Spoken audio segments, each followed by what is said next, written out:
Evangelho de Judas. Embora talvez 15 a 20% do documento original tenha sido perdido, o restante é uma revelação, mais do que suficiente para contar a história de Judas e Jesus como nunca ouvimos antes. O ministério terrestre de Jesus. Quando Jesus apareceu na Terra, ele realizou milagres e grandes maravilhas para a salvação da humanidade. E visto que alguns caminharam no caminho da justiça, enquanto outros caminharam em suas transgressões, os 12 discípulos foram chamados. Ele começou a falar com eles sobre os mistérios além do mundo e o que ocorre no final. Frequentemente, ele aparecia para seus discípulos como ele mesmo, mas às vezes foi encontrado entre eles na forma de criança. Uma vez que ele nos descobriu profundamente em meditação. Nós, seus discípulos, estávamos oferecendo ação de graças antes de partir o pão. Então Jesus riu com vontade. Ficamos chocados e perguntamos a ele: "Em por que está zombando de nós quando oramos?" Fizemos o que é certo. O Senhor respondeu: "E não estou rindo de vocês mesmo. Vocês que imaginam estarem adorando por sua própria vontade, mas através deste ato seu Deus está sendo louvado." "E mestre, exclamamos, e você deve ser o Filho de Deus."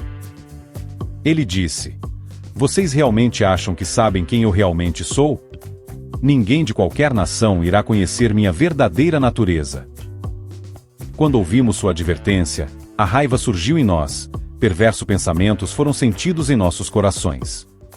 Quando ele testemunhou nossa loucura, ele disse: "Os outros discípulos responderam: E somos todos corajosos, mas nenhum de nós tivemos a força para enfrentá-lo. Exceto Judas Iscariotes, e mesmo ele não conseguiu olhar nos seus olhos. Ele desviou seu olhar e baixou sua cabeça. Judas disse: Senhor, eu sei quem você realmente é. E de onde você veio, foi do reino de Barbelo. No entanto, ó Senhor, não sou digno de pronunciar o nome daquele que te enviou. Jesus sabia bem que ele estava revelando os mistérios ocultos. Ele me disse: Deixe-os. Vou revelar para você mais segredos ocultos do reino dos céus. É provável que você chegar a esse lugar sagrado, mas primeiro você deve sofrer muito. Você será substituído por outro, para que os discípulos possam estar completos com os 12, para poderem ser um, com o Deus deles. Espantado, respondi: E quando você vai me informar desses grandes mistérios? Quando será o grande dia da luz que iluminará toda a humanidade? Então Jesus nos deixou. Na manhã seguinte ele voltou para os discípulos. Eles disseram-lhe: E mestre, onde você foi? O que você fez depois que nos deixou? Ele disse: E visitei um lugar nobre e sagrado com pessoas além do seu mundo.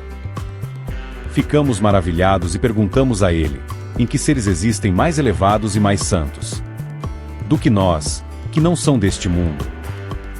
Ele riu mais uma vez. Em por que vocês estão pensando neles? Te digo. Ninguém nesta terra jamais os conhecera, ninguém que nasça neste mundo nem nenhum exército de anjos das estrelas, reinará sobre aquela geração e nenhum mortal poderá relacionar-se com aquela geração, pois aquela geração vem de outro poder, não este poder que governa a geração dos homens da qual fazeis parte, não são as forças que vos dominais. Quando eles ouviram essas enigmáticas declarações, eles ficaram confusos e ficaram mudos.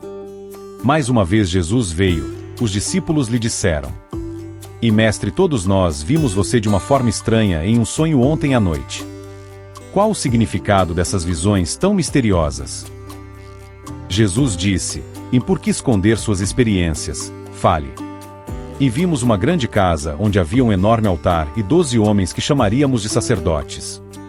Havia uma multidão nos pressionando, no altar, até que nos deparamos recebendo ofertas de sacrifício. Estávamos pressionando eles também. Jesus interrompeu: E de que maneira eram eles? E alguns são celibatários por 2 semanas, outros sacrificam seus próprios filhos. Outros, até mesmo, suas esposas. Enquanto isso, eles são lisonjeiros uns aos outros e agindo humildemente.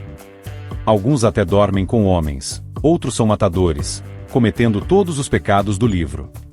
No entanto, esses sacerdotes que estão diante do altar invocam o seu nome, enquanto terminam de preparar a tarefa de sacrifícios.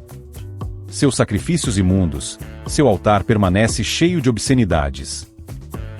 Então os discípulos ficaram em silêncio, e ficaram profundamente perturbados. Jesus disse: E por que ficaram perplexos? Eu te digo que eles escrevem meu nome sobre poderes das estrelas, por meio dos humanos. Em meu nome eles plantam árvores que são estéreis. Agora vou interpretar seu sonho. Vocês são os suplicantes que recebem sacrifícios naquele altar horrível. Este é o Deus que vós servis, sois os 12 sacerdotes que vistes. O gado que vós vistes sendo abatido são os rebanhos de pessoas que vós estão desencaminhando na frente do altar. Eles vão ficarem usando meu nome desta forma e gerações de piedosos ficarão sujeitos a eles. Então outro homem irá defender os adúlteros, e outros assassinos de crianças, e outros que dormem com homens e aqueles que fingem jejuar de toda essa pecaminosidade perversa. Aqueles que afirmam serem como anjos, porém são presságios escritos em estrelas que trazem destruição. Para a humanidade foi dito: Eis que esse Deus recebeu o seu sacrifício da mão de um sacerdote que é um servo de delitos. Mas é o Senhor do universo, que, fala, no último dia, serão lançados na vergonha. Jesus disse-lhes: Parem de se sacrificar dessa maneira. É nesse altar que vós pecais. Veja o altar. Alguém que está sobre suas estrelas e seus anjos e já chegaram à sua conclusão. Pare de brigar comigo, cada um de vós tem seu próprio destino. Eu sou a fonte que rega o paraíso de Deus e a geração que permanecerá. Esta geração que permanecerá não será maculada. Ninguém pode macular o curso da vida dessa geração. Eles viverão até toda a eternidade. Judas disse: Mestre, que é essa fruta especial que esta geração produz? Ele respondeu e disse: E as almas de todos os humanos acabará por perecer. Mas estas pessoas, no entanto, completarão o tempo do reino, o tempo que o Espírito a deixarem. Suas carnes perecerão, mas suas almas estarão vivas e elas serão arrebatadas. Perguntei então: E o resto da humanidade? Ele respondeu: E é impossível semear sementes em solo rochoso, e depois colher frutos bons. Este é o caminho pedregoso dos corruptos, com seu conhecimento perverso. Sofia, sabedoria, a corruptível, criou homens mortais de modo que suas almas subissem aos reinos celestiais. Em verdade, eu vos digo que os anjos errantes, através de suas manipulações, impediram muitos a pertencer a gerações santas. Depois que Jesus disse isso, partiu. Judas fala de uma visão sua: Mestre, agora que ouviste a todos, ouve-me a mim, pois tive uma visão gloriosa. Jesus riu e disse-lhe: Tu, 13º espírito, por que me tentas de novo? Mas fale, e eu terei paciência com vós. Judas disse-lhe: Os 12 estavam me apedrejando, abusando de mim duramente. Cheguei ao lugar, e vi uma casa que meus olhos não conseguiram medir sua grandeza. Sábios anciões a cercavam, e a casa tinha um telhado de palha, e no meio da casa tinha uma grande multidão de gente que diziam: Ó Mestre, deixe sermos incluídos entre eles. Jesus disse: Sua estrela te desencaminhou, Judas. Nenhum mortal é digno de entrar na casa que vós vistes. Aquele tabernáculo sagrado que você viu. Esse lugar é reservado para os santos. Um lugar onde nem o sol nem a lua governará sobre ela. Eles permanecerão firmes por toda a eternidade. Naquele reino de hostes santas. Olha, agora eu te esclareci sobre o mistério desse reino e o erro das estrelas enganadas pelos governantes dos 12 éons. Judas disse: E mestre, será que minha semente está sob o controle dos governantes? E infelizmente, Judas, sofrerás muito quando vós ver o reino e toda a sua geração. Quando Judas ouviu isso, disse-lhe: Por que é bom eu receber isto? Por que me escolheste desta geração? Jesus respondeu e disse: E você se tornará o 13º discípulo. Mas vós sereis amaldiçoado pela humanidade, mas virás a governá-las e ascenderá a minha santa geração. Jesus disse: Vem até mim e eu te ensinarei sobre mistérios além da visão mortal. Há um reino magnífico, infinito, cujos limites nenhum anjo jamais viu, nenhum pensamento do coração jamais compreendeu e nunca foi chamado por nenhum nome. E uma nuvem luminosa apareceu. Ele disse: Deixe um anjo vir e existir como meu assistente. Um grande anjo, divino iluminado autogerado, veio da nuvem. 4 anjos superiores surgiram, através Autogenes, de uma segunda nuvem. Eles vieram atendê-lo. Autogenes proclamou: deixa Damas, o homem arquetípico, seja. Ele nomeou o primeiro luminar para reinar sobre o santuário. Agora, ele disse, envie anjos para louvar e adorar aqui.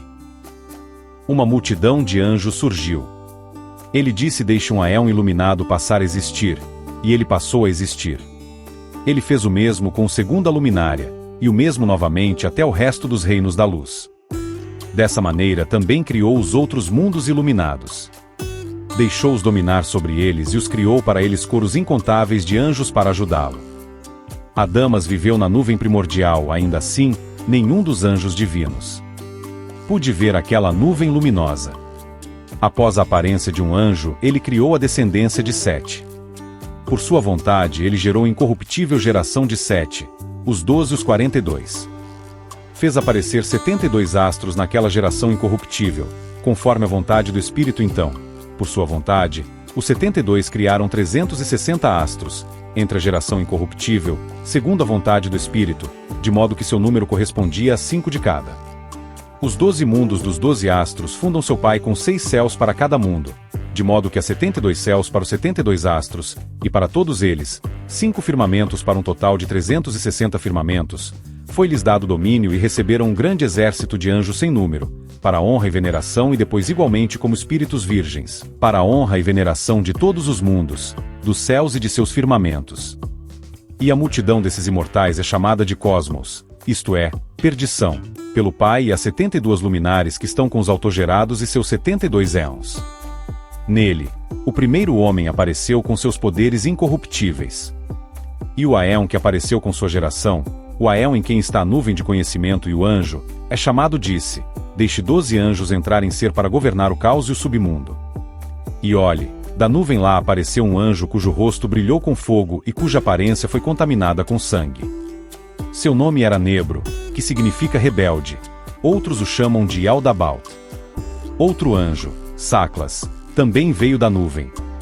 Então Nebro criou 6 anjos, bem como Saclas, para ser assistentes, e estes produziram 12 anjos nos céus, com cada um recebendo uma porção nos céus.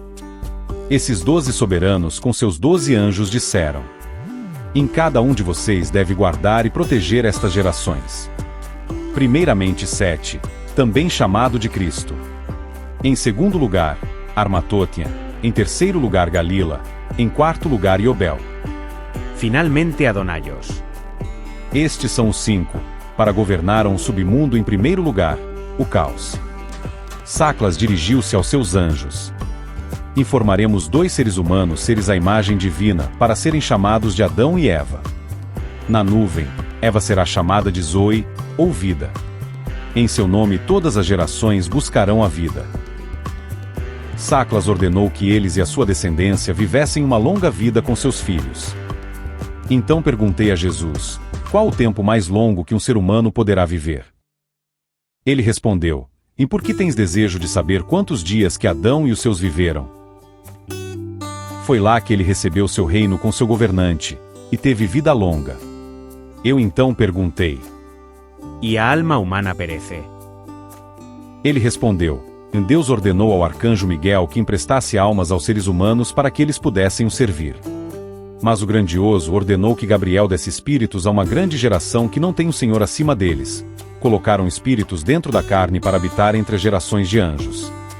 Mas Deus fez com que o conhecimento fosse dado a Adão e àqueles que estavam com ele, para que os reis do caos e do submundo não pudessem dominarem sobre eles. Judas disse a Jesus, e então, o que essas gerações farão? Ele respondeu, e é o poder das constelações que controlam o destino de tudo. Quando Saclas terminar o trabalho ordenado para ele, sua primeira estrela nascerá junto com as gerações vindouras, e vão terminar tudo o que fora dito que fariam. Eles multiplicarão sua semente em meu nome e supervisionarão as mortes de seus filhos. Então Jesus riu com vontade. Perguntei por que ele zombou tanto de nós.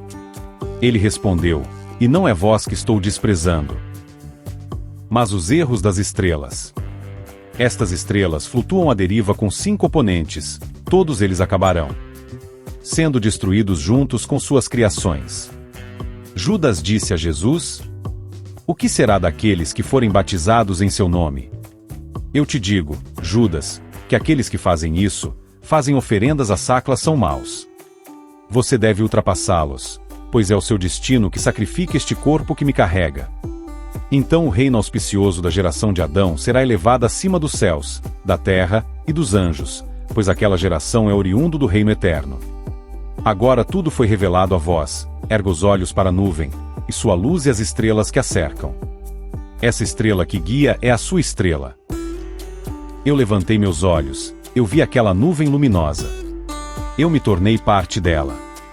Aqueles que estão na terra abaixo ouvirão uma voz falando da nuvem, dizendo: E uma grande nova geração foi formado à minha imagem.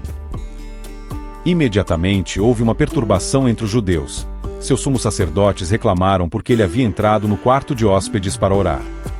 Mas alguns escribas estavam ali vigiando de perto para que pudessem prendê-lo durante sua oração, porque tinham medo do povo, pois todos o consideravam um profeta. E eles se aproximaram de Judas e lhe disseram: E o que vós estáis fazendo aqui? Vós não sois discípulo de Jesus? Então ele lhes respondeu como desejavam.